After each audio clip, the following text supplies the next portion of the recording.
how to make kale banana smoothie. And this is my kale. And we have a kale. I'm going to mix it with banana, raisin, and honey. There's a lot of benefits sa kale. It has a vitamin A, vitamin K, folate, vitamin C, and vitamin B, and a lot more. Very nutritious vegetable, a powerful one. And you can also use kale if you're making a salad, a vegetable salad, or just make a shake or smoothie. Let's do it. Let's make a healthy smoothie using kale. Don't forget to subscribe to my channel and also check out my other smoothie videos here in my channel and check out my playlist, okay?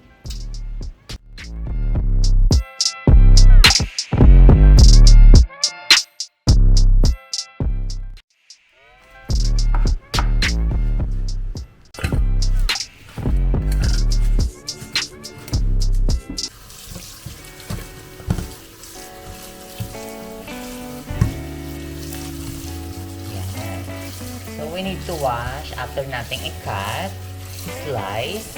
Let's wash the kale. Kailangan clean and proper ang ating mga green leaves.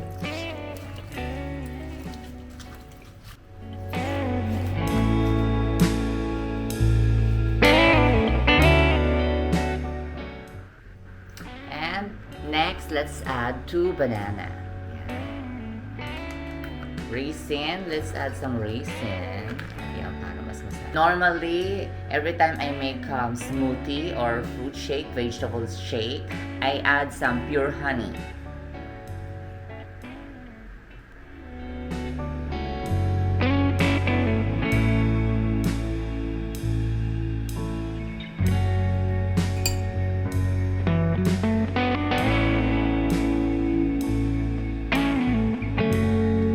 Add some water.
Yes, it's ready. Our kale banana smoothie is ready.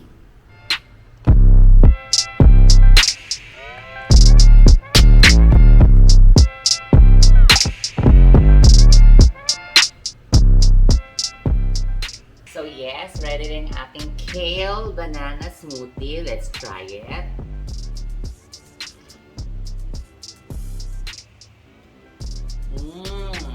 Really delicious, ha? Very delicious. No bitterness. Walang bitter taste ng kale. With the help of banana and also the honey. So, well, makakarami ako nito. Very healthy, very nutritious. I'm telling you, kale, one of the powerful vegetable. Definitely worthy sa shake to. And also sa salad. Anyway, thank you for watching this vlog. I hope may natutunan kayo. Again, see you again to my next vlog and don't forget to subscribe to my channel.